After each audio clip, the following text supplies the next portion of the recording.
The station was old, not ancient like the things the elder races built, not grand or beautiful or wrapped in energy fields that hummed with the knowledge of a million years. It was just old in the human way. Scratched metal walls, flickering lights that the maintenance crew kept promising to fix, a coffee machine in the break room that made a sound like a dying animal every time someone pressed the button for black, no sugar. Meridian 9 sat at the edge of known space, a small steel box floating in a sea of nothing. It was a deep space relay station, which was a fancy way of saying it was a place where signals came in and signals went out and very little else happened. The crew of 14 lived their days in quiet routine. They monitored frequencies, they logged data, and they argued about whose turn it was to clean the shared bathroom on Deck 3. It was not an exciting life, but Dr. Lena Ortiz had not come here for excitement. She had come here because the universe was full of noise, and somewhere inside that noise, she believed, were things worth hearing. Lena was a signals analyst. She had spent 12 years studying the electromagnetic whispers of deep space, the background radiation of dead stars, the faint echoes of civilizations so far away that their light had not yet reached human eyes. She was good at her job. She was patient. And on the night of March 7, 2387, her patience was rewarded. It started as a flicker on her screen, a tiny spike in the data stream, barely visible against the background noise. Most people would have missed it. Most people would have written it off as interference, a solar flare bouncing off a piece of space junk, nothing important. But Lena did not write things off. She leaned forward in her chair, pushed her glasses up her nose, and pulled the spike apart layer by layer. It took her 3 hours. 3 hours of staring at numbers and waveforms, of running the signal through every filter and decoder she had. The coffee machine screamed twice during those hours, and she did not hear it either time. When she finally understood what she was looking at, she sat very still for a long moment. Then she stood up, walked to the door of the signals lab, and called down the corridor in a voice that did not sound like her own. "Someone get the captain." Captain Tomas Ayala was 57 years old. He had served in the human Navy for 30 years before they put him in charge of Meridian 9, which everyone understood was a polite way of saying they had put him on a shelf. He was too old for combat, too stubborn for politics, and too honest for diplomacy, so they gave him a relay station at the edge of nowhere and told him to keep the lights on. He arrived in the signals lab 4 minutes after Lena called, still pulling on his uniform jacket, his gray hair uncombed. He looked at Lena's face and the jacket was forgotten. "Show me," he said. Lena showed him. The signal was a cascade pulse. Even Ayala, who was no scientist, knew what that meant. Cascade pulses were emergency distress beacons used by the elder races, the vast and ancient civilizations that had ruled the galaxy for longer than humanity had existed. These species, hundreds of them joined together in a political body called the Concord of Elder Races, had technologies that made human science look like children playing with sticks. Their ships moved faster than light. Their cities floated between stars. Their oldest members had been alive when Earth was still covered in ice, and their distress beacons were not something you heard every day. "Where is it coming from?"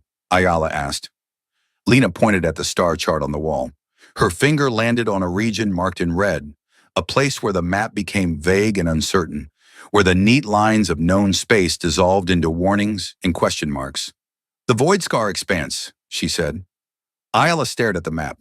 The Void Scar was a wound in space itself, a vast region where some ancient war had torn reality apart. Gravity did not work properly there, or time moved strangely. Ships that entered did not come back. The elder races avoided it. Humanity had never even considered going near it. "What does the signal say?" Ayala asked. Lena played it for him.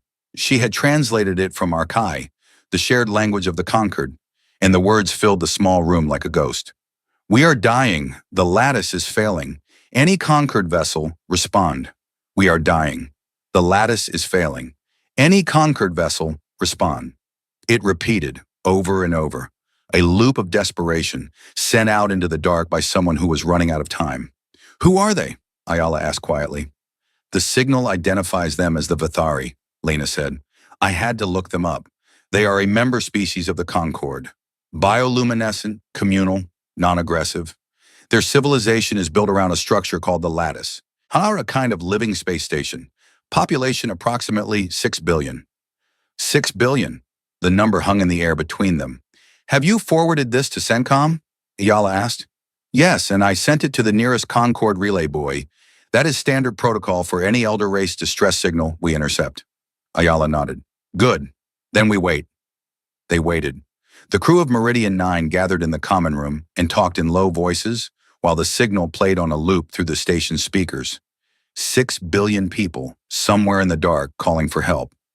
The sound of it settled into their bones. The Concorde's response arrived 4 hours later. It came as an automated diplomatic packet, clean and precise and stamped with the seal of the Concorde's Central Authority. Lena opened it at her console. She read it once. Then she read it again, because she was certain she had made a mistake. She had not made a mistake. The message was short. It said, Signal acknowledged.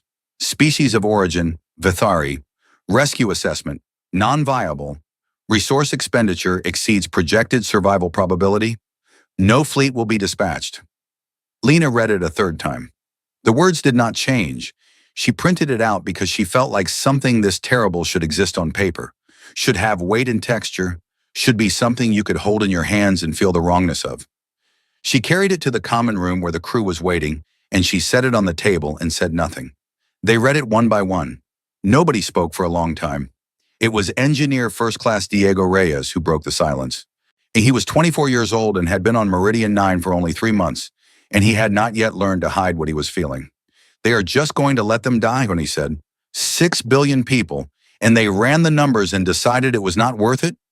The void scar is extremely dangerous, said Dr. Priya Chandra, the station's astrophysicist. She was trying to be reasonable. Her voice shook anyway. The Concorde is not wrong about the risk. Any rescue fleet would face enormous losses just getting there. So you do not send a fleet and 6 billion people die in the dark, Reyes said. That is the answer? That is what the great and wise elder races decided? Nobody had a response to that. Captain Ayala stood at the back of the room. He had not spoken since Lena brought the message. He watched his crew. Why these 14 people on their small and unimportant station? And he saw what was happening on their faces. He saw the anger and the grief and the helplessness, and underneath all of it, the thing that made humans what they were. The thing the elder races had calculated out of their own hearts 1,000,000 years ago. The inability to hear someone crying for help and do nothing. He walked to the communications console. He opened a secure channel to CENTCOM, the Combined Exploratory and Naval Tactical Command, humanity's highest military authority. He entered his authorization code. He waited for the connection to establish. And then he said 6 words that would change the course of human history. We should answer that signal. The response from CENTCOM was immediate and predictable.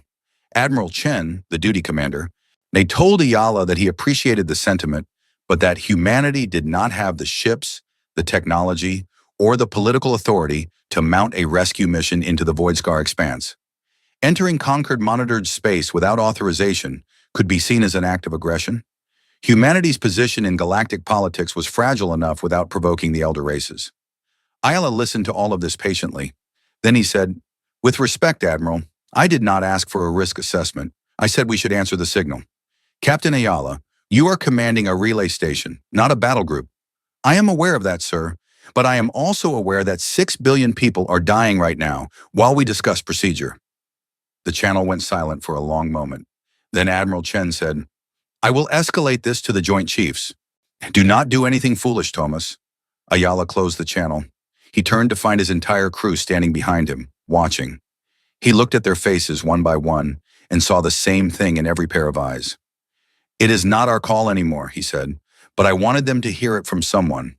3 days passed. The signal kept pulsing. Lena monitored it obsessively, tracking its strength, measuring the gaps between repetitions. The gaps were getting longer. The Vithari were losing power. During those 3 days, Lena did something she had not been asked to do. She went back to the original signal and she tore it apart again, deeper this time, looking at layers she had not examined before. Signals were like rivers. They carried things with them, sediment and debris, traces of where they had been and how they had traveled. Lena was very good at reading rivers. What she found changed everything. She found the targeting data. Every signal had a target, a direction, an intended recipient. The Concorde's Cascade Pulse system was designed to reach specific Concorde relay networks to funnel distress calls to the nearest Elder Race Fleet Command. That was how it was supposed to work. That was what everyone assumed the Vithari had done. But the Vithari had not done that.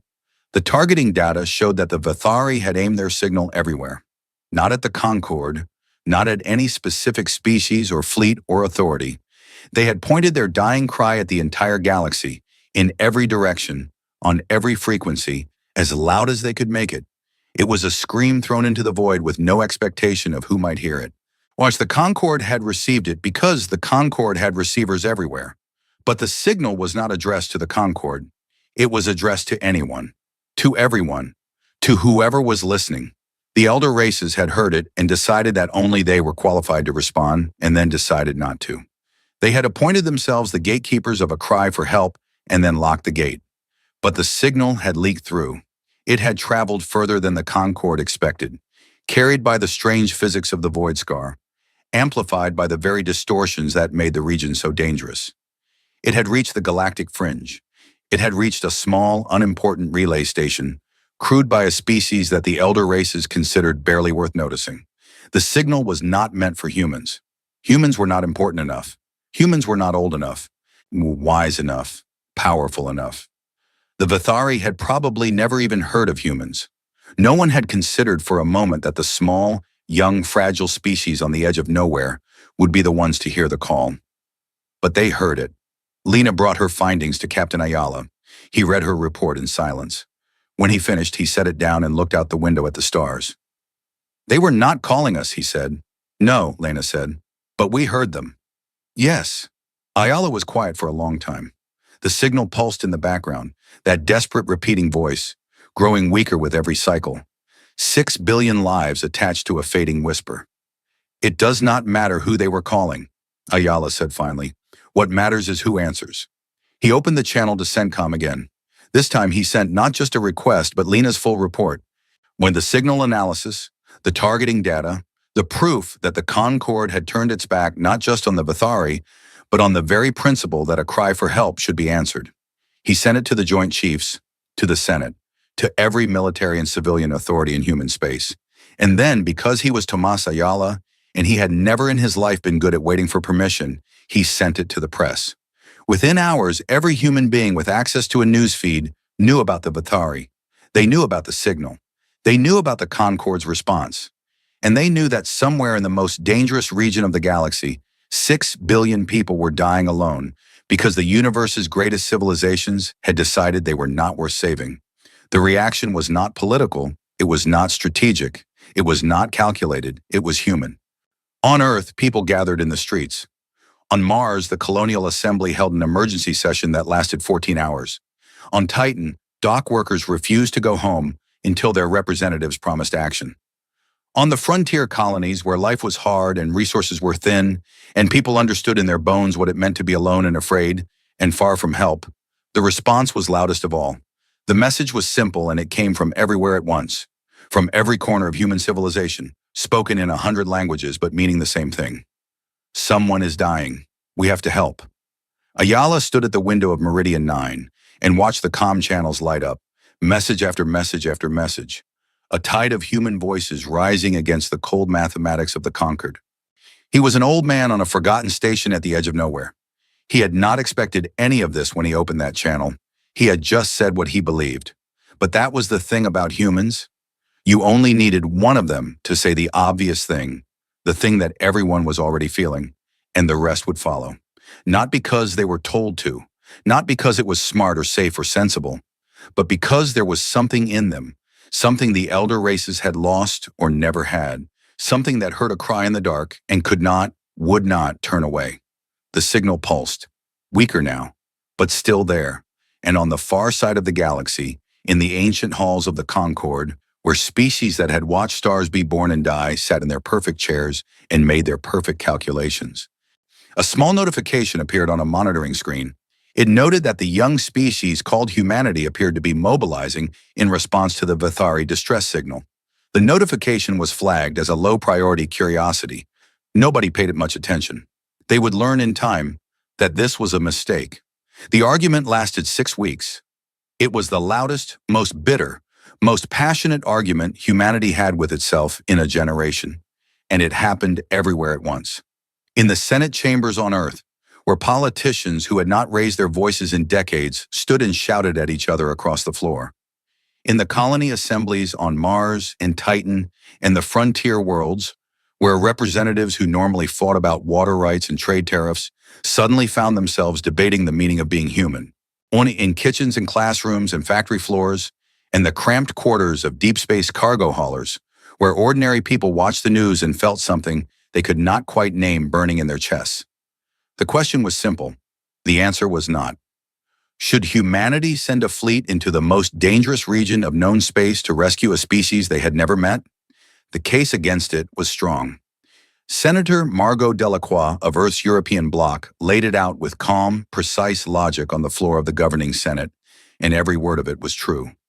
Humanity did not have the resources to spare.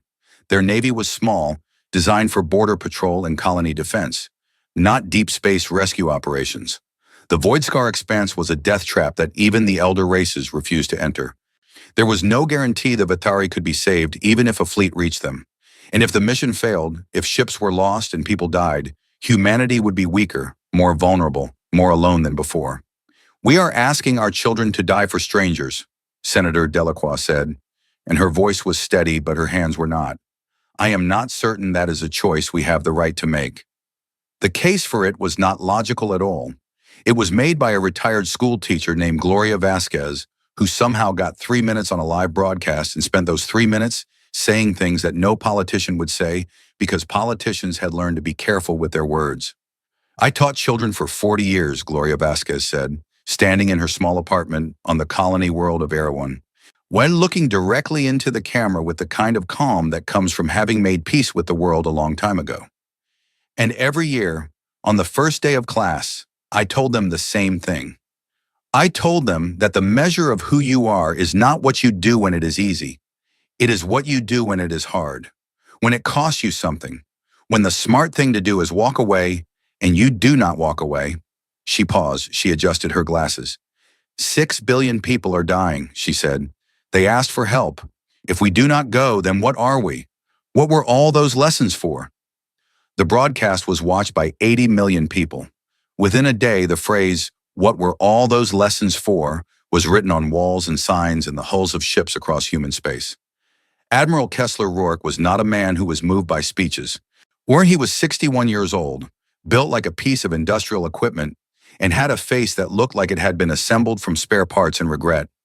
He had fought in the border wars, the ugly little conflicts where human ships clashed with pirate groups and rogue colonies on the frontier. He had lost friends, lost ships, and earned a scar that ran from his left temple to his jaw, a gift from a piece of shrapnel that the doctors said should have killed him. When the Joint Chiefs asked him to assess the feasibility of a rescue mission to the Voidscar expanse, he did not give them a speech. He gave them a report. It was 47 pages long, dense with technical data and tactical projections, and it boiled down to a single paragraph on the final page. "The mission is feasible," Rourke wrote. "It will require a minimum fleet of 25 vessels, including combat, transport, and science platforms. Navigation through the Voidscar will require real-time adaptive course correction, which our current technology can support but not guarantee. We will lose ships. We will lose people. The survival probability for the fleet as a whole is approximately 62%.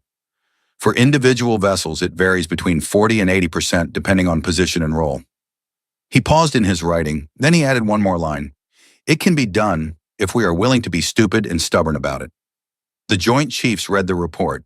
They passed it to the Senate. The Senate argued for 3 more days. And while they argued, something extraordinary happened. It started on the colony world of Ceres, where the owner of a small private shipyard sent a message to CENTCOM offering 2 cargo vessels and the crews to fly them. Within hours, similar offers began arriving from across human space. Shipyards on Mars offered hulls. Engineering firms on Titan offered reactor components. Mining operations on the frontier offered fuel. Medical teams volunteered. Navigation specialists volunteered. People who had never served in the military and had no reason to risk their lives for strangers sent messages saying the same thing in 1,000 different ways. I can help. Tell me what you need. It was not organized. No one planned it. No government agency coordinated it. It simply happened, the way a river happens when enough rain falls in the same place. Individual drops becoming streams, streams becoming currents, currents becoming something unstoppable. A retired engineer named Harold Park, 73 years old and living on a pension in a small apartment on Luna, sent a message to CENTCOM that contained detailed schematics for a modified navigation array that he had designed 20 years ago and never built. The design was meant for exactly the kind of gravitational chaos found in the void scar. He had created it as a theoretical exercise, never expecting it would be needed. His message was 4 words long. You might need this. CENTCOM's engineers looked at the schematics. They looked at each other.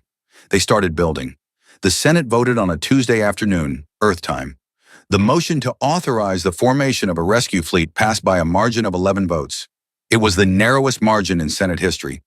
Senators who voted yes would later describe it as the most terrifying vote of their careers. Not because they feared the political consequences, but because they understood the weight of what they were authorizing. They were sending people to die. Not all of them, maybe not even most of them, but some of them certainly would not come back. And the Senate was saying that was acceptable, that the attempt was worth the cost, that 6 billion strangers on the other side of a wound in space mattered enough to justify the price. Senator Delacroix voted no. When asked about it afterwards, she said simply, I stand by my position, but I hope with everything I have that I am wrong.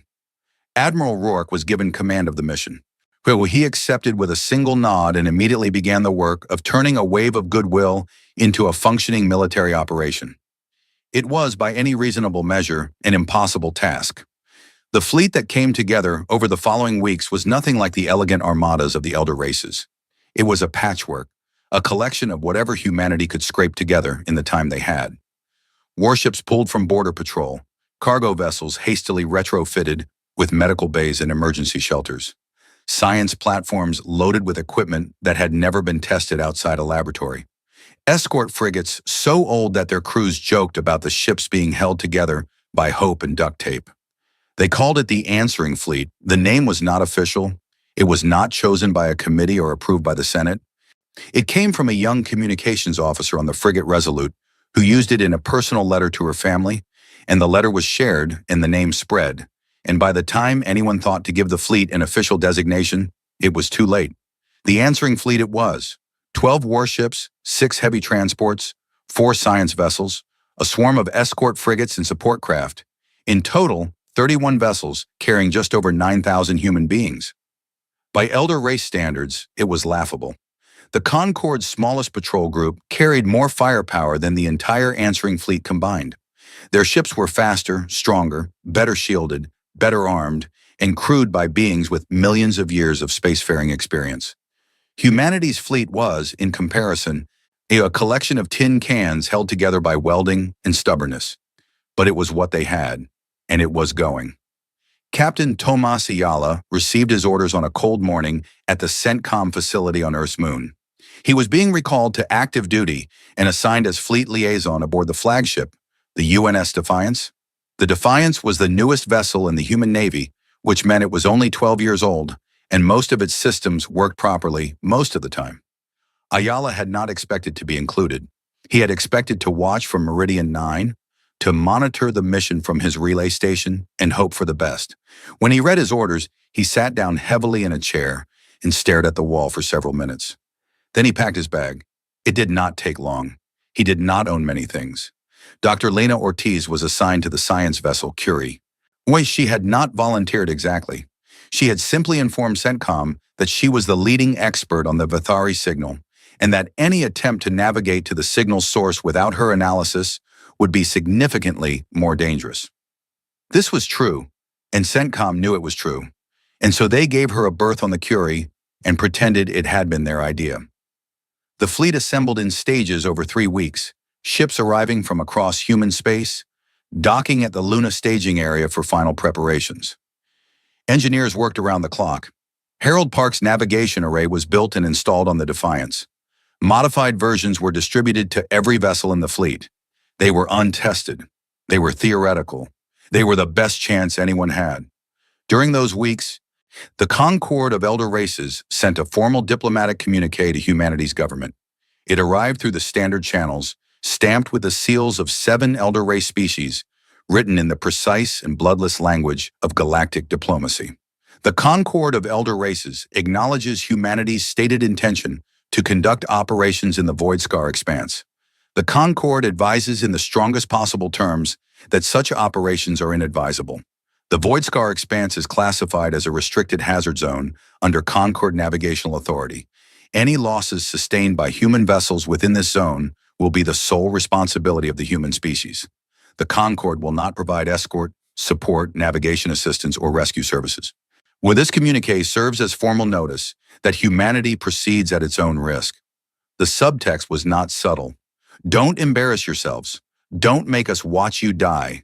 And above all, don't expect us to care when it goes wrong. Admiral Rourke read the communique in his office aboard the Defiance. He read it carefully because Rourke was a careful man, and then he forwarded it to every ship in the fleet with a note attached. Read this, understand it. They are not coming to help us. We are on our own. If that changes your mind, there is no shame in stepping off. If it does not change your mind, I will see you at departure. Not a single person stepped off. The night before departure, Captain Ayala walked the corridors of the Defiance. The ship was buzzing with activity, crews running final checks, loading supplies, testing systems. He passed through the mess hall where off-duty personnel sat in small groups, talking quietly. Some were writing letters, some were playing cards, some were just sitting, staring at nothing, making their peace with what was coming. He stopped at a viewport on the observation deck. Through the thick glass, he could see the fleet spread out against the stars. 31 ships, their running lights blinking in the dark, small and fragile and absurdly brave. Beyond them, the galaxy stretched out in its cold and ancient vastness. The territory of species that had been building empires when humanity was still learning to make fire. A young officer appeared beside him, Lieutenant Commander Yuki Tanaka, assigned to the frigate Kestrel. She was 30 years old, small and sharp-featured, and with a reputation for being one of the best tactical pilots in the fleet. Captain, she said, couldn't sleep either. No, Ayala said. They stood together in silence for a moment, looking at the stars. Are we doing the right thing? Tanaka asked. It was not a challenge. It was a genuine question, asked by a woman who was about to risk her life and wanted to hear the answer one more time. Ayala thought about it. He thought about the signal, still pulsing, weaker every day. He thought about 6 billion beings he had never met, dying in the dark, their call for help answered by silence. He thought about the Concord's message, that cold calculation, that precise and mathematical indifference. I do not know if it is the right thing, he said honestly, but I know it is not the wrong thing. And sometimes that is enough. Tanaka nodded slowly. That is enough for me, she said. She left. Ayala stayed at the viewport a while longer. In the reflection of the glass, he could see his own face, older than he remembered, tired in a way that sleep would not fix. Behind his reflection, the stars burned on, indifferent to the small dramas of small creatures. But the small creatures were going anyway. The fleet departed at 0600 hours, Earth Standard Time, on a Thursday morning that most of humanity would remember for the rest of their lives. The ships moved in formation, a slow procession of steel and light, passing the orbital stations and the lunar colonies and the defense platforms that marked the boundary of Earth's domain. People watched from every vantage point. On Earth, crowds gathered at observatories and rooftops. And on the colonies, workers stopped and pressed their faces to windows. Children held up handmade signs that the fleet could not see, but that somehow mattered anyway. As the fleet passed the last Concorde monitoring buoy at the edge of human space, its sensors tracked them silently. Data was transmitted to Concord intelligence networks. In the halls of the elder races, where beings of immense age and power conducted the business of a galaxy, the departure was noted with mild interest. On a Concorde observation platform orbiting a nameless star, 2 ambassadors watched the fleet's trajectory on a display screen. One was a Silith, an ancient amphibian species whose members lived for 10,000 years and who had seen civilizations rise and fall like tides. The other was a Dren, a crystalline being whose species communicated through resonance and who were known throughout the galaxy as philosophers and observers. The Silith ambassador studied the tiny dots of the human fleet as they moved toward the Void Scar. Her large dark eyes held an expression that might have been pity. "They know they are going to die, don't they?" she said quietly. The Dren tilted its crystalline head.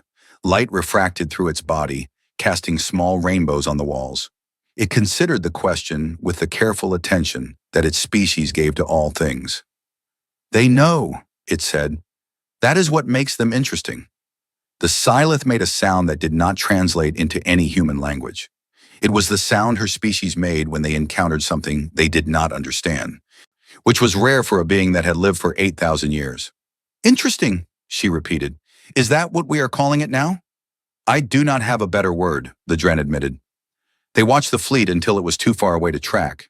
Then the display went dark, and they returned to the business of the Concord, and the humans were forgotten, as humans always were, by a galaxy that had never learned their names. But the humans had not forgotten the Vithari, and they were not going to.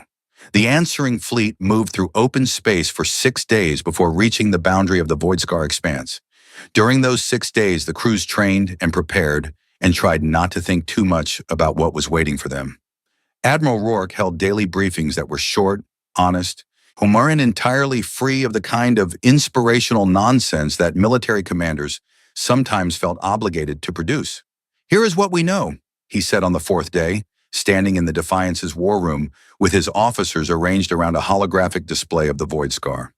"It is going to be bad. Our navigation systems are untested. The gravitational distortions will be unpredictable. We will encounter hazards that we cannot prepare for because no one has survived to describe them. Some of us will not make it through." He paused. He looked at his officers one by one. "But someone needs to be on the other side of that mess. Someone needs to reach the Vithari, and the only people in this galaxy who are willing to try are the people in this room and the people on these ships. So we are going to go in there, and we are going to get through it, and we are going to do it the way humans have always done impossible things. One problem at a time, with whatever we have, until we are done, or we cannot continue." He straightened up. His scar caught the light. "That is all. Get some rest. We enter the Void Scar tomorrow." Tomorrow came. The fleet reached the boundary, and on every ship, 9,000 human beings looked out at the swirling chaos of broken space and felt the full weight of what they had chosen. Lena Ortiz sat at her station on the Curie, her screens alive with data, her hands steady on the controls. The signal was still there, faint and desperate, pulling them forward like a thread in the dark. Captain Ayala stood on the bridge of the Defiance and watched the Void Scar fill the viewport.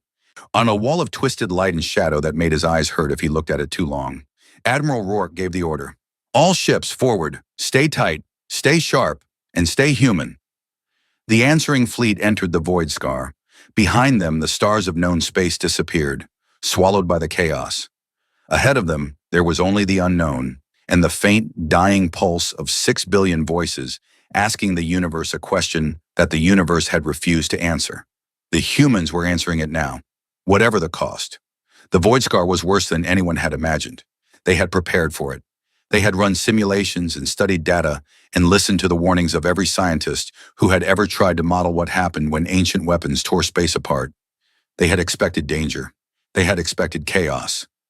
They had not expected it to feel alive. The moment the fleet crossed the boundary, reality changed. Not gradually, not gently, but all at once.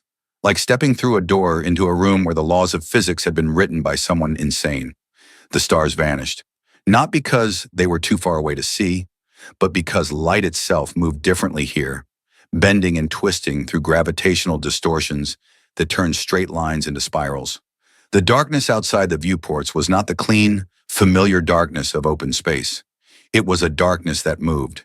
It shifted and pulsed like something breathing. On the bridge of the Defiance, Captain Ayala gripped the railing and watched the viewport fill with things that should not have been possible. Corridors of compressed gravity that shimmered like heat haze. Mere pockets of absolute stillness surrounded by regions where time itself seemed to stutter. Objects moving in jerky, impossible rhythms. And everywhere, threaded through the chaos like veins in flesh, the faint traces of whatever ancient weapons had done this. Energy signatures so old they had become part of the landscape. "All ships, report status." Admiral Rourke's voice came through the fleet comm, steady as stone. The reports came in. Every ship had made it through the boundary. Every ship was intact, but every crew was shaken. "The navigation array is online," reported Lieutenant Massey from the Defiance's nav station.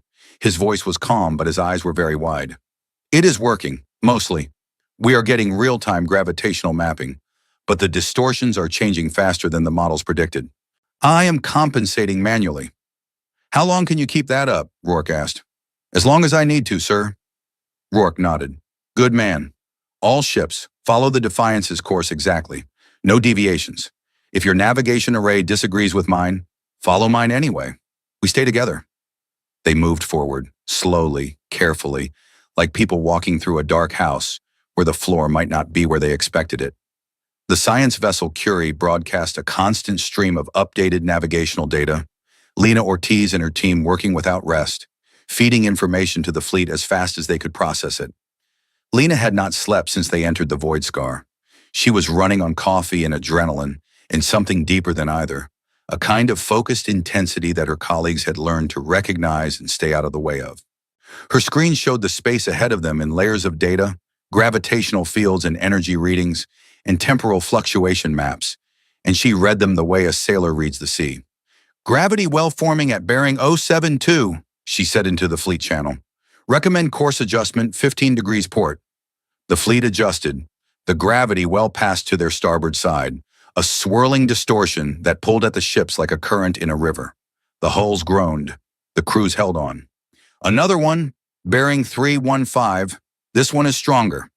Recommend course adjustment 22 degrees starboard and increase to full thrust for 30 seconds to clear the pull zone." The fleet adjusted again. The engines strained. On smaller ships, the lights flickered as power was diverted to propulsion. It went on like that for hours. An endless series of adjustments, each one a small act of survival, each one guided by Lena's data and the human instinct of the navigators who turned her numbers into action. It was not elegant. It was not the smooth, effortless sailing of an elder race fleet moving through clean space with engines that bent reality to their will. It was messy and exhausting and terrifying, and it worked because the people doing it refused to stop. The first loss came 18 hours in. The frigates Condor and Sparrow were holding position on the fleet's port flank when the space between them changed. There was no warning. Lena's instruments registered a massive gravitational spike, but by the time the data reached her screen, it was already too late. A gravity shear, a wall of compressed force where space-time folded sharply against itself, materialized directly between the two ships. The Condor was thrown sideways. Its hull buckled, twisted, and the ship was pulled apart at the molecular level in less than 2 seconds. There was no explosion. There was no sound. One moment the Condor existed, and the next moment it was a cloud of atoms dispersing into the distortion. 47 people, gone between one heartbeat and the next. The Sparrow was luckier, if luck was the right word. The edge of the shear caught its stern, ripping away the engine section and sending the remainder of the ship spinning into the void. The crew survived, barely, sealed in the forward compartments with emergency life support and no propulsion. The transport Gallipoli moved in and evacuated them under conditions that no training manual had ever prepared anyone for, in matching spin rates and extending docking bridges across churning, unpredictable space. 47 dead, the first names on a list that would grow longer. Admiral Rourke did not make a speech.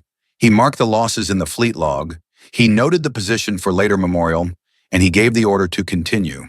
There would be time for grief later, if there was a later. On the Curie, Lena stared at the data from the gravity shear and felt something cold settle in her chest. She had not seen it coming. Her models had not predicted it. The Void Scar was not just dangerous in the ways they had expected. It was dangerous in ways that could not be anticipated, that emerged from the chaos without pattern or warning. She went back to her models. She tore them apart and rebuilt them from scratch, incorporating every piece of data they had gathered since entering the Void Scar. She worked for 6 hours straight, stopping only to drink water, and when she was done, she had something new. Not better exactly, not more accurate in any traditional sense, but different. Her original navigation model had been built on physics, clean mathematical physics, the kind that operated on principles and laws and predictable outcomes. But the Void Scar did not obey clean physics. It obeyed chaos. And chaos, Lena realized, could not be predicted, but it could be felt. She built a hybrid model, part mathematics, part intuition. The mathematics gave them probability fields, regions where danger was more or less likely. The intuition came from the navigators themselves. How to win human beings whose brains were designed by millions of years of evolution to detect patterns in noise, to sense danger before it could be quantified, to make gut decisions in situations where logic failed. She called it the Ortiz Protocol, though she would have preferred a less dramatic name. The protocol fed her probability data directly to the navigator's displays and asked them to do something no computer could do, feel their way through. It worked. Not perfectly, not safely, but it worked better than pure mathematics because the Void Scar was not a mathematical place. It was a place that rewarded the kind of thinking that humans excelled at, the irrational, instinctive, pattern-seeking madness of a brain that had evolved to survive on a planet where the weather could kill you and the animals were all trying to eat you. The elder races had never developed anything like it because the elder races had never needed to. They had engines that could avoid the Void Scar entirely. They had technology that made danger irrelevant. They had forgotten, if they had ever known, what it was like to navigate by feel, by fear, by the pounding of blood in the ears, and the tightness in the gut that said, "Turn now, turn hard, something is wrong." Humans had not forgotten. Humans were built for this. The fleet pressed deeper. Days passed. The routine of crisis became its own kind of normal. Wake up, eat something, go to your station, navigate through impossible space, avoid dying, sleep if you could. Repeat. On the fourth day, they encountered the remnants. Lena saw them first on her sensors. Large objects, metallic. Choi arranged in formations that suggested purpose rather than accident. She initially thought they were debris from the ancient war that had created the Void Scar. She was wrong. The remnants were machines, autonomous weapons built by whoever had fought that war millennia ago, still operational, still following their last orders. They were enormous, each one the size of a small warship, angular and brutal in design, covered in armor that had weathered 10,000 years and still held. When the fleet's energy signatures triggered their sensors, they activated with a hum that every ship in the fleet felt through their hulls. "Contact," Admiral Rourke said, and his voice was very calm. "Battle stations." The fight was unlike anything the human Navy had trained for. The remnants were powerful but rigid. Their weapons were devastating, in energy beams that could cut through hull plating like paper. But their tactics were ancient, programmed for a war that had ended 10,000 years ago against an enemy that no longer existed. They attacked in patterns, mathematical and precise, the same sequences repeated with machine perfection. Human ships were weaker. Their weapons did less damage. Their shields were thinner, but their captains were alive, and alive meant unpredictable. Commander Yuki Tanaka in the frigate Kestrel demonstrated this with terrifying clarity. When three remnants locked onto the transport convoy, she drove her ship directly between them and the transports, not to fight them, but to confuse them. She flew erratic patterns, random and senseless, changing speed and direction every few seconds, and the remnants' targeting systems struggled to track her. While they had been programmed to fight enemies that moved with logic and purpose, Tanaka moved with neither. She moved like a human being who was scared and angry and determined, and the machines could not compute that. While Tanaka drew their fire, the warship Indomitable came around from below and hit all three remnants with a concentrated barrage that cracked their ancient armor. Two were destroyed. The third limped away, its programming finally recognizing a situation it could not win. But Tanaka's maneuver was only one moment in a battle that lasted 7 hours. Across the fleet, similar scenes played out. Human ships dodging and weaving and fighting dirty, using tactics that no military academy would have endorsed. A tactics born not from training manuals, but from the desperate creativity of people who knew they were outgunned and refused to die. The warship Yamato used itself as bait, drawing a cluster of remnants into a gravity distortion that crushed them. The science vessel Pascal overloaded its sensor array and used the resulting electromagnetic pulse to blind a remnant long enough for the frigate Resolute to destroy it from behind. The crews improvised, adapted, and fought with a furious inventiveness that the machines had no answer for. But the machines were many, and the humans were few, and the battle took its toll. The frigate Gallant was hit by 3 energy beams simultaneously and broke apart. The warship Sentinel lost its engine section and had to be towed. The transport Verdun took a hit to its medical bay. The screams on the comm channel lasted longer than anyone could bear to remember. By the time the last remnant was destroyed or driven off, the fleet had lost 4 more ships and 112 people. The survivors were battered, exhausted, and running on nothing but adrenaline in the stubborn refusal to stop. Admiral Rourke surveyed the damage reports in his war room and said nothing for a long time. Then he said, "Get me repair estimates. We are not stopping." They did not stop. They could not stop. Behind them was the long way back through the void scar with no guarantee of survival. Ahead of them was the signal, still pulsing, weaker now. Lena tracked its degradation with a growing sense of urgency. The Vatari were running out of time. The fleet was running out of time. Everything was running out of time. On the 7th day, Commander Tanaka requested a private channel with Captain Ayala. "I need to tell you something," she said. "Go ahead," Ayala said. "The Kestrel's engines took damage in the fight. My chief engineer has been keeping them running, but they are degrading. We are losing thrust. Within 2 days, we will not be able to keep up with the fleet." Ayala was silent. "I am not telling you this because I want to stop," Tanaka said quickly. "I am telling you because I need you to know that if it comes to it, I will fall behind before I slow the fleet down. Yuki, Captain, we came here to save 6 billion people. I will not let one frigate be the reason the fleet arrives too late. If the Kestrel cannot keep up, we will find another way to be useful. That is all." Ayala closed his eyes. "Understood. Commander." The fleet pressed on. On the 8th day, they lost the frigate Morning Star to a temporal distortion that aged the ship's systems 1,000 years in the span of seconds. The hull crumbled like old paper. The crew had 6 minutes of warning and evacuated to the nearest transport and escape pods that were barely rated for the conditions. On the 9th day, the Curie's sensors detected something ahead.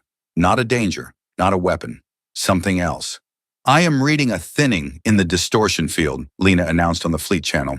Her voice was raw from days of constant communication, but it held a note of something that the fleet had not heard in a long time. "Hope.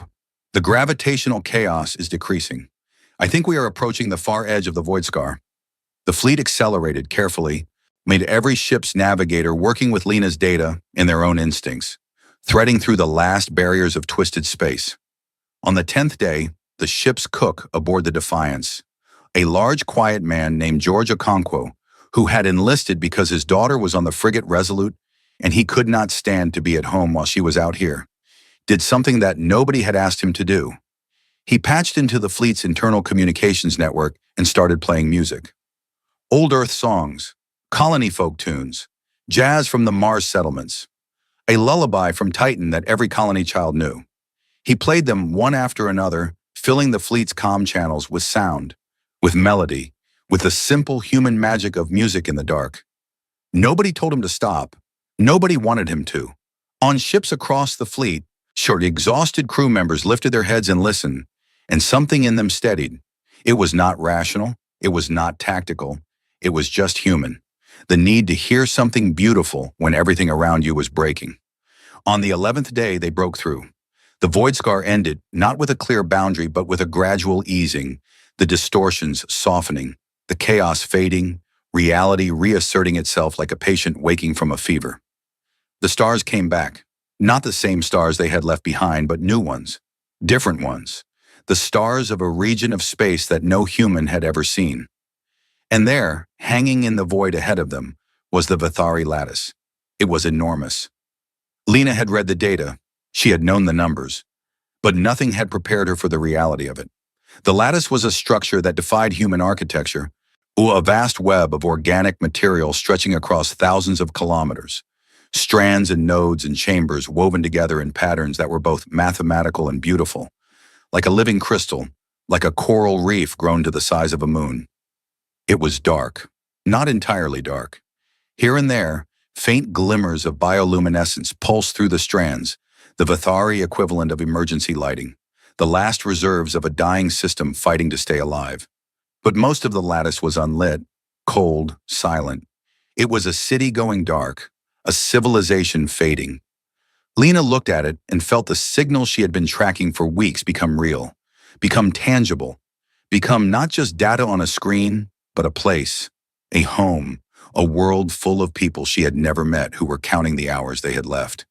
"We are here," she whispered. She did not say it on any official channel. She said it to herself, to the signal, to the 6 billion souls in that dying structure who had screamed into the dark and been heard by the most unlikely listeners imaginable. Captain Ayala stood on the bridge of the Defiance and stared at the lattice through the viewport. Behind him, the battered remains of the answering fleet spread out against the stars. They had lost 7 ships. They had lost 203 people. They were damaged, exhausted, low on fuel and supplies, and very far from home. And they had made it. He opened the fleet channel.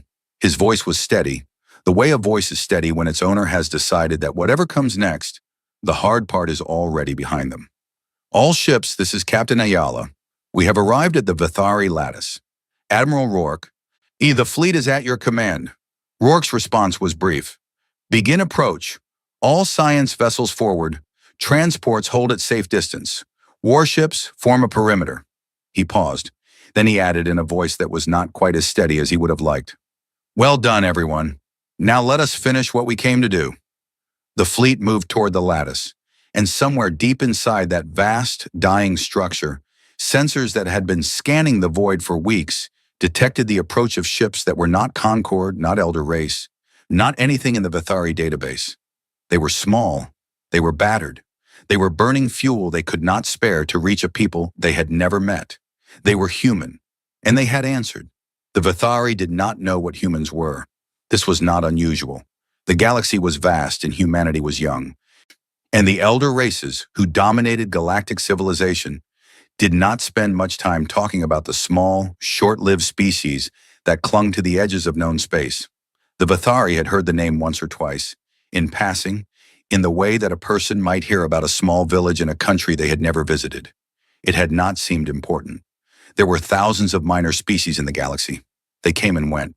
The Vithari, who had existed for 200,000 years, had learned not to keep track.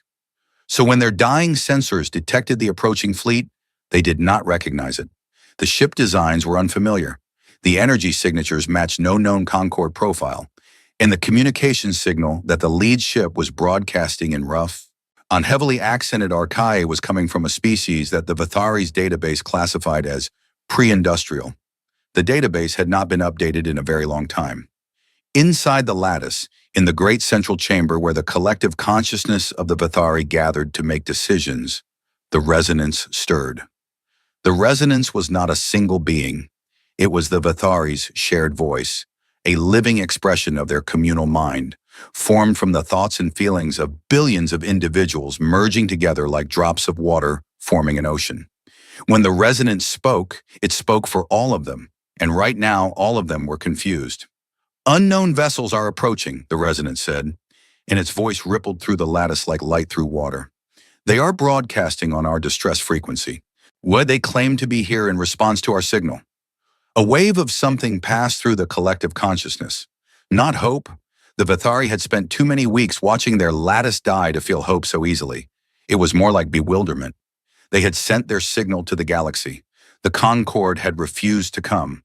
And now, out of the chaos of the Void Scar, ships were arriving that did not belong to any power the Vithari recognized.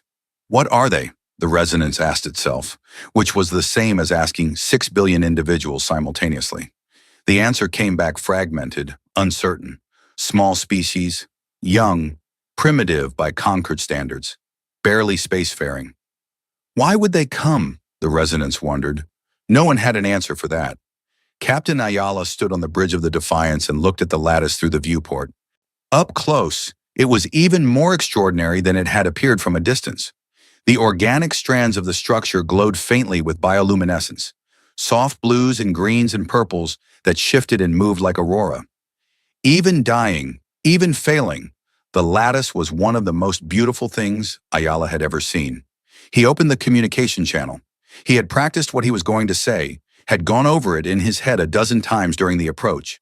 But now that the moment was here, the practiced words felt wrong, too formal, too careful. So he threw them away and spoke plainly. the way he had spoken his entire life. "This is Captain Tomas Ayala, representing the human species. We received your distress signal. We are here to help." The silence that followed lasted long enough that Ayala began to wonder if the communication systems were working. Then the resonance replied. Its voice came through the speakers in a way that was unlike any voice Ayala had ever heard. It was layered, textured, as if 1,000 people were speaking in perfect unison, each one adding a different shade of meaning to the same words. "We do not understand," the resonance said. "You are not conquered." "No," Ayala said, "we are not. Our signal was a cascade pulse. It was intended for conquered species. You should not have been able to receive it. We received it anyway." Another pause. The bioluminescence in the nearest strands of the lattice flickered, a pattern that Lena, watching from the Curie, recognized as agitation.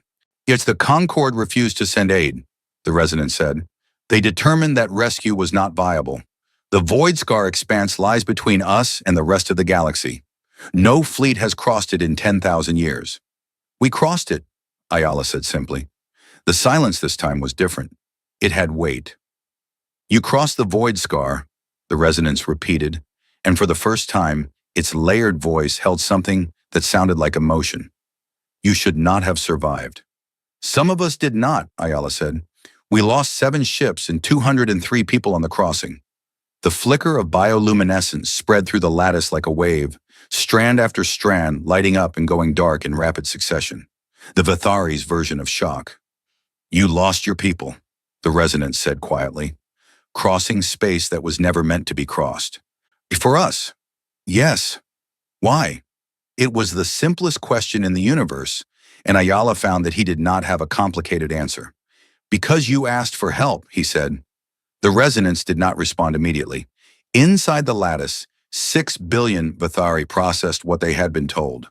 A young and minor species, one they had never heard of, had received their dying signal, had built a fleet, had crossed the Void Scar expanse at the cost of hundreds of lives, and had arrived at their doorstep with nothing but battered ships and the simple statement that they were here to help.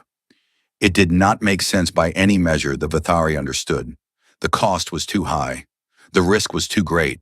The rational thing, the logical thing, the thing that any species with a proper understanding of risk and reward would have done, it was exactly what the Concorde had done. Run the numbers, acknowledge the signal, and stay home. The humans had not stayed home.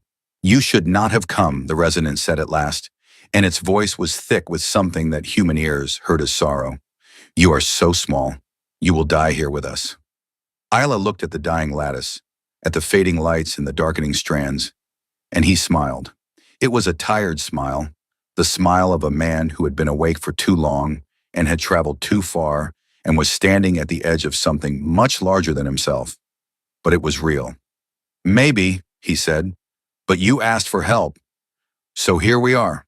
The work began immediately. Admiral Rourke divided the fleet into task groups. The science vessels, led by the Curie, moved in close to the lattice to begin assessment. And the transports positioned themselves at docking points along the lattice's outer structure.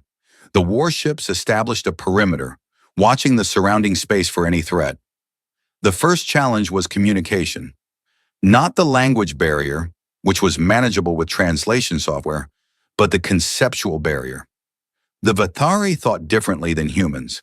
Their civilization was built on interconnection, on the seamless sharing of information and feeling across billions of minds. They did not have individual leaders in the human sense.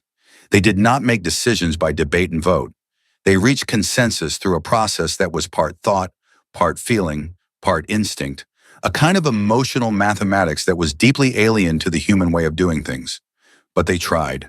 Both sides tried, and slowly, painfully, they began to understand each other. The lattice's problem was its power core.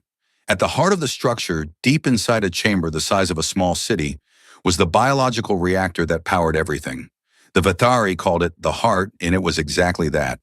A living organ, part of the lattice's own biology, that converted ambient cosmic energy into the power that kept 6 billion beings alive. The heart was dying. Dr. Priya Chandra, the astrophysicist from Meridian 9, who had been assigned to the Curie's assessment team, was the first human to see it. She traveled deep into the lattice through passages that glowed faintly with the last reserves of bioluminescence, guided by Vithari escorts who moved through their home with the silent grace of people who had lived there for generations. The heart chamber was vast and dark and warm, and at its center, the heart itself pulsed with a dim, irregular rhythm. Priya had studied stellar physics and reactor mechanics and every form of energy generation that human science understood. She had never seen anything like the heart. It was alive. It was beautiful. And it was clearly failing, its pulses growing weaker, its light fading, the biological processes that sustained it breaking down one by one. "How long does it have?" Rourke asked when Priya sent her report. "Days," Priya said. "Maybe a week. No more." "Can we fix it?" Priya hesitated. She was a scientist. She dealt in facts and probabilities and evidence. But the situation called for something beyond science. So it called for the kind of answer that humans gave when the facts were against them and the alternatives were unacceptable. "I do not know," she said, "but I have some ideas." The ideas were insane. Every engineer and scientist on the fleet agreed on that point. What Priya proposed was to use human reactor technology, crude nuclear fusion systems that the elder races would have considered primitive, to supplement the heart's failing biological processes. It was like trying to perform open heart surgery using a car engine. The systems were fundamentally incompatible. Human reactors produced energy through controlled nuclear reactions. The heart produced energy through biological processes that human science had never encountered and barely understood. But Priya was stubborn, and the engineers were creative. And desperation has a way of making the impossible merely very difficult. Teams of human engineers entered the heart chamber with their tools and their generators and their miles of cable, and they began the work of connecting two fundamentally different systems. It was brutal, delicate, frustrating work. Every connection was a hack. Every interface was a workaround. Cables were spliced, adapters were fabricated on the spot from whatever materials were available, and software was written in real time to translate between human power systems and Vithari biology. The Vithari watched this process with a mixture of horror and fascination. Their technology was organic, grown rather than built, elegant and seamless and alive. The human technology that was being bolted onto their heart was mechanical, crude, covered in warning labels and held together with brackets and welding. It was like watching someone attach a diesel engine to a flower. But it was working. Slowly, painfully, imperfectly, it was working. Power trickled into the heart from the human reactors. Not enough to restore it, not yet, but enough to slow the decline, to buy time, to push the deadline back from days to weeks. The heart's pulses steadied slightly, still weak but no longer fading. It was during this work, on the third day after the fleet's arrival, that Lena found the truth. She had not been looking for it. She had been doing what she always did, analyzing data, following signals, pulling apart the layers of information that the universe constantly produced. The lattice itself was a treasure of data, a living structure that recorded everything that happened within and around it, a kind of organic black box that stored information in patterns of bioluminescence. Lena had been given access to the lattice's data archives as part of the effort to understand the heart's failure. She was looking for clues about what had gone wrong, hoping to find something that would help the engineering teams. What she found instead was a crime. The heart had not failed naturally. The biological processes that sustained it had not broken down due to age or entropy or any of the normal causes of system failure. They had been sabotaged, deliberately, carefully, and with a deep understanding of Vithari biology that no outside species should have possessed. Lena found the signature buried deep in the data, hidden under layers of biological noise. It was an energy pattern, a specific frequency that did not belong to the Vithari systems. It was artificial, it was targeted, and it was encoded with a Concord identification marker. She sat in her lab on the Curie and stared at the data for a long time. Her hands were shaking, not from fear, from anger. She contacted Captain Ayala on a secure channel. "Captain," she said, "I need to show you something." He came to the Curie. She showed him. She laid out the data in clear, simple terms, because the truth was simple even if the crime behind it was complex. Someone had poisoned the heart of the Vithari lattice. Someone had introduced a biological agent that attacked the heart's energy-producing cells, degrading them over time, killing the lattice slowly from within, and that someone had used Concord technology to do it. Ari, the Concord did not just refuse to help, Lena said. Her voice was flat, controlled, the voice of a scientist stating facts while everything inside her screamed. One of their member species caused this. The heart was sabotaged. Ayala sat with this for a moment. His face did not change. He had spent a lifetime in the military, and he had learned to absorb terrible information without showing it on his surface. But Lena could see it in his eyes. The cold, steady burn of a man who had just learned that the galaxy's most powerful civilization was not just indifferent, but complicit. The Concord's refusal to send aid, he said slowly. The cost-benefit analysis. A cover story, Lena confirmed. They knew the Vithari were dying because someone in the Concord made it happen. Sure, and then they made sure no one came to stop it. Why? I can only guess. The Vithari lattice is an extraordinary piece of biotechnology. Their understanding of organic energy systems is unmatched. If the Vithari died, their technology would be available for salvage. Their territory would be open. And no one would know it was anything but a natural disaster, because no one was supposed to make it through the void scar to find out. No one except us. No one except us. Ayala stood up. He walked to the viewport and looked out at the lattice, at its fading lights and failing strands, at the 6 billion lives that were hanging on by a thread. He thought about the Concord's message, that cold, precise assessment of risk and reward. He thought about the senators and the ambassadors and the ancient, 8 powerful beings who had looked at this situation and decided that 6 billion people were an acceptable loss. He turned back to Lena. Send this data to Admiral Rourke, all of it, encrypt it and back it up on every ship in the fleet. What are you going to do? Lena asked. I am going to tell the Vithari the truth, he told them. He stood in the great central chamber of the lattice, surrounded by the fading light of a dying civilization, and he told the resonance what Lena had found. He did not soften it. He did not present theories or possibilities. He presented the data, clear and irrefutable, and let the Vithari see for themselves what had been done to them. The reaction was unlike anything the humans had witnessed. The lattice shook, not physically, though the vibrations in the organic structure were real enough to be felt. Or it shook emotionally, 6 billion minds processing the same terrible truth at the same moment. A wave of grief and rage and betrayal that rolled through the collective consciousness like a storm. The resonance, when it finally spoke, did so in a voice that was barely above a whisper. We trusted them, it said. The Concord was supposed to protect us. Ayala did not have words for what he felt. He was a ship captain, not a diplomat, not a counselor. He did not know what to say to a civilization that had just learned it was being murdered by its own allies. But he said the only thing he could. We are still here, he said, and we are not leaving until the lattice is safe. The work on the heart intensified. With the sabotage identified, the engineering teams could now target the biological agent that was degrading the heart systems. Priya Chandra and her team developed a countermeasure, a crude but effective chemical treatment that neutralized the agent, clearing the heart's biological pathways and allowing the natural energy production to resume. It was not a permanent fix. The heart had been damaged too severely for a quick repair. But combined with the human reactor supplements, it was enough. The heart's pulses grew stronger. The bioluminescence in the lattice's strands began to brighten. Slowly, strand by strand, section by section, like dawn spreading across a landscape. On the 5th day, the first residential section of the lattice came back online. Lights flickered to life. Environmental systems resumed. And in that section, Vithari, who had been huddled in the cold and dark for weeks, felt warmth return to their homes. They glowed. It was how Vithari expressed emotion, their bioluminescent bodies lighting up in patterns that conveyed feelings more complex than words could capture. And the pattern they expressed now was one that the human engineers working nearby could not translate but could somehow understand anyway. Gratitude.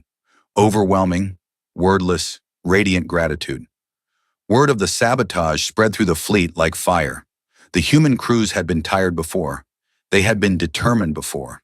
But now they were angry, and human anger, properly directed, was a force that the galaxy had not yet learned to reckon with. Engineers worked double shifts. Medical teams treated Vithari patients who had been injured by failing systems, applying human medicine to alien biology with the same improvised ingenuity that had characterized the entire mission. Crew members who had no technical skills found other ways to help, carrying supplies, clearing debris, doing whatever was needed. Admiral Rourke watched all of this from the Defiance and allowed himself, for the first time since the mission began, a moment of something that felt almost like pride. Then he pushed it aside and returned to the problem that had been growing in his mind since Lena's discovery.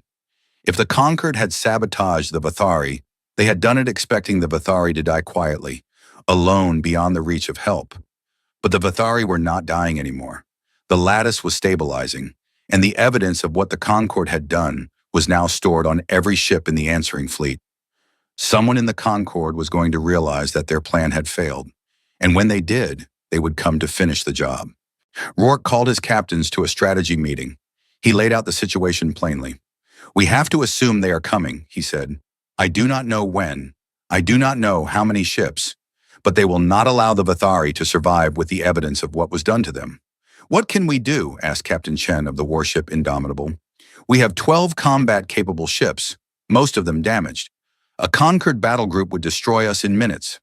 "Probably," Rourke said, "but we are not leaving." He looked around the room. Nobody argued. Nobody suggested retreat. These were people who had crossed the Void Scar. They were not going to run now. "We prepare the best defense we can," Rourke said, "and we prepare something else, something that matters more than guns." On the seventh day, the lattice's lights were coming back on across entire sections. The heart was stabilizing. The Vathari were emerging from their shelters, blinking in the returning light, reaching out to touch the humans who had saved them with gentle, glowing hands. On the Defiance, Lena Ortiz sat in the communications lab and prepared the most important data transmission of her life. On the long-range sensors, something appeared at the edge of the system. Ships, many ships, moving fast. The Concorde had come. They came out of faster-than-light travel like a wall of light. 30 Concorde warships materializing at the edge of the star system in a formation so precise it looked like geometry given form. Each ship was enormous, sleek, and beautiful in the cold, functional way that the elder races built things, designed not to impress but to dominate, and impressing anyway because that was what happened when a civilization with 1,000,000 years of experience built something meant to kill. The smallest Concorde warship in the formation was larger than the Defiance. The largest was the size of a small moon, a dreadnought-class vessel whose hull was covered in energy arrays that hummed with more destructive power than humanity's entire military combined. They moved in perfect unison, 30 ships operating as a single entity, and the space around them bent slightly from the sheer gravitational weight of their drives. On the bridge of the Defiance, Captain Ayala watched them arrive and felt the cold settle into his stomach. He had been a military man for 30 years. He knew what he was looking at. This was not a patrol. This was not a diplomatic envoy. And this was a fleet sent to end something. 30 contact, reported the tactical officer, and her voice had the careful steadiness of someone who was very frightened and very determined not to show it. All confirmed Concorde military vessels. They are slowing to combat approach speed. Admiral Rourke was already on the bridge. He had been there for the past 2 hours, ever since the long-range sensors first detected the approaching fleet. He stood at the center of the command deck with his hands clasped behind his back, his scarred face unreadable. "All ships, battle stations," he said, "but no one fires unless I give the order. Understood? No one fires first." Acknowledgments came in from across the fleet. 12 warships battered and patched from the Void Scar crossing. 6 transports with no weapons at all. 4 science vessels whose most dangerous equipment was a spectral analyzer. Against 30 pristine Concorde warships crewed by beings who had been fighting wars since before humanity learned to use fire. The mathematics of the situation were not complicated. Every person in the answering fleet could do the calculation. 12 against 30, with the 30 being individually superior in every measurable way. It was not a battle. It was an execution. Nobody ran. The Concorde fleet arranged itself in a hemisphere around the Vathari lattice, surrounding the human ships and cutting off every possible escape route. The formation was a message in itself. There was nowhere to go. A communication signal cut through the silence. It was broadcast on a wide-frequency, standard Concorde diplomatic protocol, and it carried the identifier of the fleet's commanding officer, High Admiral Tesserin of the Dren, the same crystalline species whose philosopher ambassador had called the humans interesting when they departed weeks ago. But there was nothing philosophical about Tesserin. Her voice was ice in geometry, each word placed with the precision of a weapon. Human vessels. This is High Admiral Tesseran of the Concord Combined Fleet. You are in violation of Concord Navigational Authority. You are operating in a restricted zone without authorization. You have interfered with a Concord-managed situation. You will withdraw your ships from the Vathari lattice immediately and return to human space. You have 1 standard hour to comply. Failure to comply will result in the use of force. The message ended. Silence on the bridge of the Defiance. Silence across the fleet. Admiral Rourke looked at Captain Ayala. Ayala looked back. A Concord-managed situation, Ayala repeated quietly. Is that what they are calling it? It seems so, Rourke said. They poisoned 6 billion people, and they are calling it a managed situation. Rourke did not reply. He did not need to. They both knew what the phrase meant. It meant the Concord had come not to rescue the Vathari and not to negotiate with the humans. They had come to clean up a mess. The Vathari were supposed to be dead. The evidence was supposed to be gone. And now 12 human ships were standing in the middle of the crime scene with the proof in their databanks. What are your orders, Admiral? Asked the Defiance's executive officer. Rourke turned to face the viewport. Through the thick glass, he could see the Concord fleet and one of their ships glowing with contained power, beautiful and terrifying. Behind them, the lattice hung in space, its lights growing stronger now, the bioluminescence spreading through its strands as the heart continued to recover. 6 billion lives, flickering back to light. He turned to Ayala. Captain, you have been the voice of this mission since the beginning. I think you should be the voice of it now. Ayala stared at him. You want me to respond to a Concord High Admiral? I want you to respond to the galaxy. Ayala understood. He walked to the communications console. He placed his hands on the panel and took a breath. Then he looked at the communications officer. Open a broadband channel, he said. Every frequency, every relay, every listening post and buoy and receiver in range. And I want everything that hears this signal to hear what I'm about to say. The communications officer hesitated for only a moment. Then she began routing the signal. Not just to the Concord fleet, not just to the Vathari lattice, to everything, every piece of communications infrastructure within reach of the Defiance's transmitters, which thanks to the modifications the crew had been making over the past week, was a very long reach indeed. Lena Ortiz aboard the Curie had been preparing for this. She had spent the last 3 days enhancing the fleet's communication range, bouncing signals off the Void Scar's own gravitational distortions, using the chaos that had nearly killed them as an amplifier. It was not supposed to work. The physics said it should not work. But the physics of the Void Scar had never been reliable. Wonira and Lena had learned to use that unreliability as a tool. The signal went out. It rippled through space at the speed of light, and then faster, carried by the relay network, amplified by the Void Scar's distortions, reaching further and further into the galaxy. It reached Concord listening posts. It reached the communication networks of 100 species. It reached the halls of the elder races and the small, quiet stations of the minor species that no one ever listened to. The galaxy leaned in. Captain Thomas Ayala, 60 years old, standing on the bridge of a battered warship surrounded by 30 enemy vessels, spoke. This is Captain Thomas Ayala of the United Nations ship Defiance, representing the human species. I am broadcasting on all frequencies to every species within range of this signal. What I have to say concerns all of you, he paused. He looked at the viewport, at the Concord fleet, at the lattice, at the stars. Behind us is the Vathari lattice. It is home to 6 billion living beings. 7 weeks ago, they sent a distress signal. Their lattice was dying. Their power systems were failing. They called out to the galaxy for help. The Concord of Elder Races received that signal. They ran an assessment. They determined that rescue was, and I quote, non-viable. They said the cost was too high. They said the risk was too great, and they let 6 billion people die in the dark. We are humans. We are not members of the Concord. We were not meant to receive that signal. We are a young species, a small species. The elder races consider us primitive. They are probably right. But we heard the signal, and we could not ignore it. We built a fleet. We crossed the Void Scar expanse. We lost 7 ships and 203 people on the crossing. We reached the Vathari, and we discovered something that the Concord did not want anyone to discover. The Vathari lattice was not failing due to natural causes. It was sabotaged. The heart of the lattice was poisoned with a biological agent encoded with a Concord identification marker. Someone in the Concord did not just refuse to save the Vathari, someone in the Concord tried to kill them.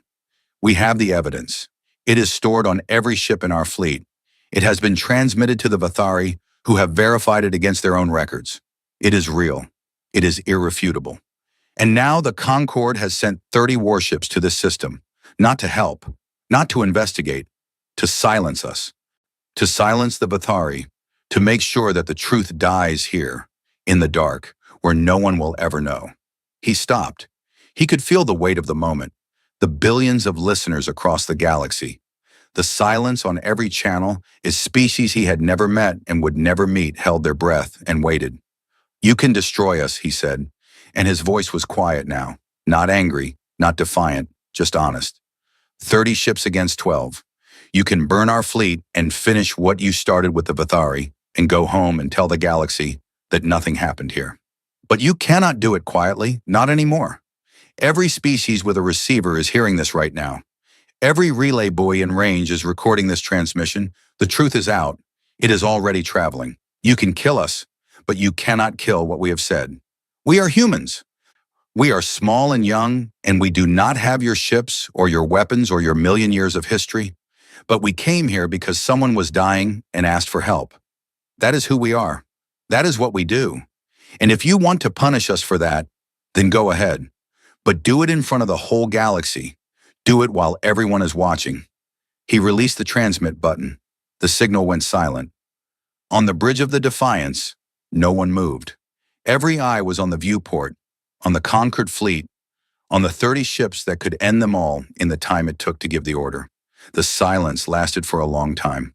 Aboard the Concord dreadnought, High Admiral Tesserin stood in her command center, surrounded by her officers and calculated. She was Dren. Her species thought in crystalline patterns, logic and geometry and the clean mathematics of cause and effect. She had been given orders. The orders were clear. Secure the Vathari system, remove the human presence, eliminate the evidence. But the human captain had just broadcast that evidence to the galaxy. Tesserin's calculations shifted. Destroying the human fleet had been a clean solution when the truth was contained. But the truth was no longer contained. It was already propagating through the relay network, reaching species after species, government after government. If Tesserin destroyed the human fleet now, it would not erase the evidence. It would confirm it. The destruction of 12 ships of rescuers by the very power accused of genocide would be the most damning proof imaginable. The humans had done something that Tesserin's calculations had not accounted for, and they had turned their own destruction into a weapon. They had made their vulnerability into their shield. If the Concord killed them, the Concord proved them right.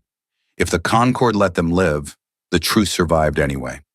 It was, Tesserin had to admit, a remarkably effective strategy for a species that was supposed to be primitive. On the open channels, voices began to speak.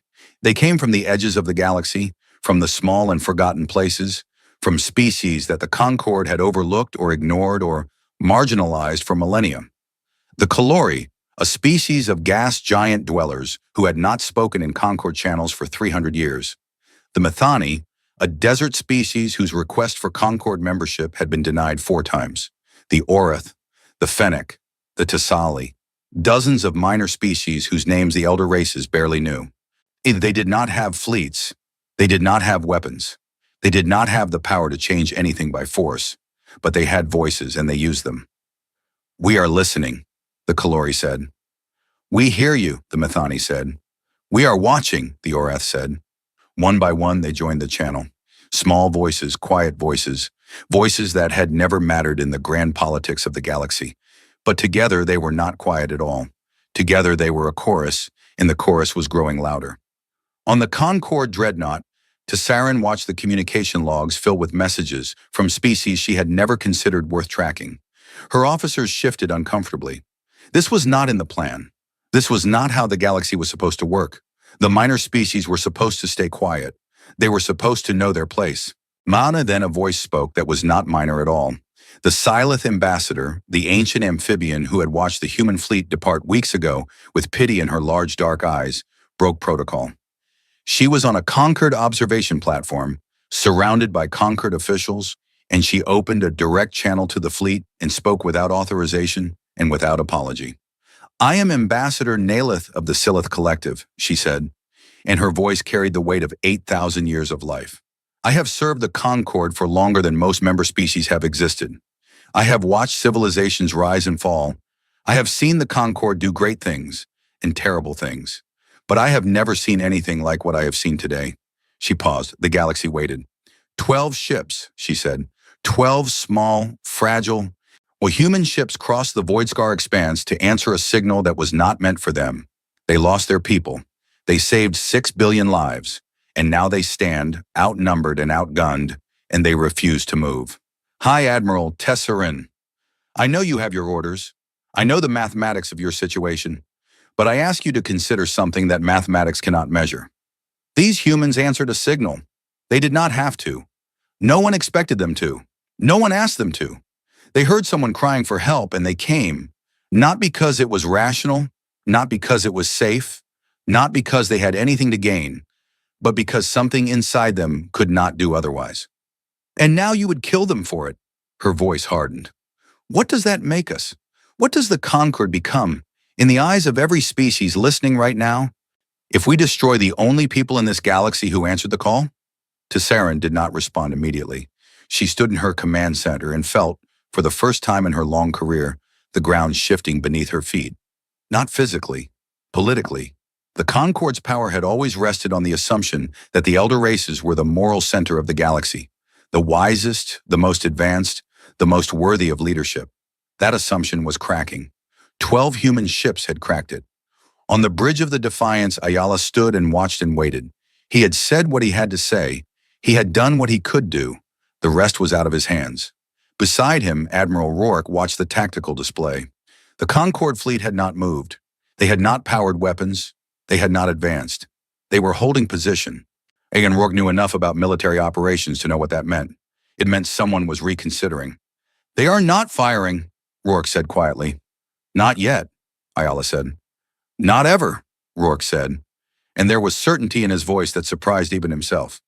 "Listen to the channels, Tomas. Listen to what is happening." Ayala listened. The voices were still coming, still growing. Species he had never heard of, worlds he could not find on a map, people he would never meet, all of them saying the same thing in different words. "We are watching. We are listening. We see what you did. We see what you are." The Concord fleet held position for 3 hours. During those 3 hours, the galaxy changed. Not with weapons or treaties or grand declarations, but with the slow, steady accumulation of voices saying that they had heard the truth and they would not forget it. Diplomatic channels that had been quiet for centuries came alive. Species that had never cooperated began talking to each other. Something was stirring, something that the Concord had not anticipated and could not control. At the end of those 3 hours, High Admiral Tesserin opened a channel to the Defiance. Her voice was as precise as ever, but there was something in it that had not been there before. Ayala thought it might be doubt. "Human vessel," Tesserin said. "The Concord Combined Fleet will withdraw from this system. An investigative commission will be established to examine the allegations regarding the Vithari lattice. Until such time as the investigation is complete, the Vithari system is to be considered under joint protection." She paused. "This is not an acknowledgement of guilt. This is not a concession. This is a practical decision based on current circumstances." "Understood, High Admiral," Ayala said. "Captain Ayala." "Yes?" A long silence. Then Tesserin said something that was not in any protocol manual, something that a Dren High Admiral was not supposed to say. "Your species is a problem." Ayala almost smiled. "We get that a lot." The Concord fleet withdrew. They turned, those 30 gleaming ships, and they moved away from the Vithari system in perfect formation, disappearing into faster-than-light travel one by one, until the space around the lattice was empty of everything except the battered, beautiful, impossible answering fleet. On the lattice, the lights were coming back on. Well, not all of them. Not yet. The heart was stabilizing but still weak, still dependent on the human reactor supplements, still bearing the scars of its poisoning. But the darkness was retreating. Section by section, strand by strand, the Vithari's home was coming alive again. Bioluminescence rippled through the structure in waves of color, blue and green and gold and purple. The Vithari's way of expressing what they felt, and what they felt was something that had no exact translation in any human language, but that the humans understood anyway. The resonance spoke. Its voice filled the lattice and reached the human ships through every open channel, layered and vast and trembling with emotion. You came for us, it said. You did not know us. You had nothing to gain. You had everything to lose. And you came. The conquered who knew us, to who were our allies, who shared our galaxy for 200,000 years, tried to destroy us. And you who were strangers, who were small, who were young, you crossed the impossible and saved us. We will not forget. The Vithari will not forget. For as long as our lattice endures, for as long as our species lives, we will remember what humanity did. We will remember the ships that came. We will remember the people who died so that we could live. We will remember. In the weeks that followed, the galaxy rearranged itself. The Concord did not collapse. Institutions that old and that powerful do not collapse quickly, but they cracked. The investigation into the Vithari sabotage revealed what everyone already suspected, that a faction within the Concord, led by interests who coveted Vithari biotechnology, had orchestrated the attack. The revelation did not destroy the Concord, but it destroyed the myth of the Concord's benevolence. And myths, once broken, do not heal. Minor species across the galaxy, emboldened by what they had witnessed, began forming their own alliances. The Kalori and the Methani and the Orath and dozens of others, species that had spent centuries being ignored, found each other and found their voices. They called themselves the Open Signal Coalition, named for the Vithari's original broadcast that had been heard by the most unlikely listeners in the galaxy. Humanity became something it had never been before. Not powerful, not feared, not mighty, something else entirely. The species that answered. The species that heard a cry in the dark and came running, not because it made sense, but because they could not do otherwise. Diplomatic envoys arrived from across the galaxy. Trade agreements were signed. Cultural exchanges were established. Not because humanity had proven its strength, but because it had proven something that the galaxy had forgotten was possible. That you could hear a stranger's pain and choose to bear it with them. That the measure of a civilization was not its age or its technology, but its willingness to help. The Vithari and humanity signed a formal alliance, the first of its kind between a former Concord species and a minor species. The ceremony was held on the lattice in the great central chamber, with the heart pulsing steadily in the background, its biological rhythms now supported by a permanent integration of human and Vithari technology. It was an ugly integration. Mach cables and organic strands woven together in patterns that no designer would have chosen, but it worked, and sometimes working was enough. Commander Yuki Tanaka's name was engraved on the memorial. Her frigate, the Kestrel, had lost power during the final days of the rescue, and she had ordered her crew to evacuate while she used the ship's last reserves to draw a cluster of remnants away from the transport convoy, detonating the reactor in their midst. Her last transmission had been recorded and was played at the memorial ceremony. "Tell them we were here." They told them. The names of every human who died in the crossing and the rescue, all 203 of them, were engraved in bioluminescent crystal and set into the outer surface of the lattice. The Vithari tended them like a garden, maintaining the glow, readjusting the colors, ensuring that the names were always bright, always visible, a permanent testament to the people who had come from across the stars to save a civilization they had never known. At night, when the lattice's systems dimmed for the Vithari's rest cycle, the names glowed on. 203 points of light shining in the dark, the human dead keeping watch over the Vithari living. Captain Thomas Ayala returned to Earth. He was offered promotions, ambassadorships, positions of honor and authority. He turned them all down. He asked to be reassigned to Meridian 9. "You want to go back to the relay station?" the Admiral asked, bewildered. "Yes," Ayala said. "Tomas, you are a hero. Every government in human space wants to give you a medal. The Vithari named a section of their lattice after you. Anax, you could have any posting you want." "I want the relay station." He went back. Meridian 9 was the same as he had left it. Scratched metal walls, flickering lights, the coffee machine that sounded like a dying animal. The crew had been replaced mostly younger people who looked at Ayala with wide eyes and tried not to stare at the man who had talked down a conquered fleet. He did not mind. He was not the kind of man who needed to be stared at. Dr. Lena Ortiz went back too. She was offered positions at every university and research institution in human space. She took none of them. She returned to Meridian 9, to her console, to the quiet work of listening to the signals that filled the universe. Why, people asked her. Why go back to a relay station in the middle of nowhere? She did not explain. Which way because the explanation was simple enough that it did not need words.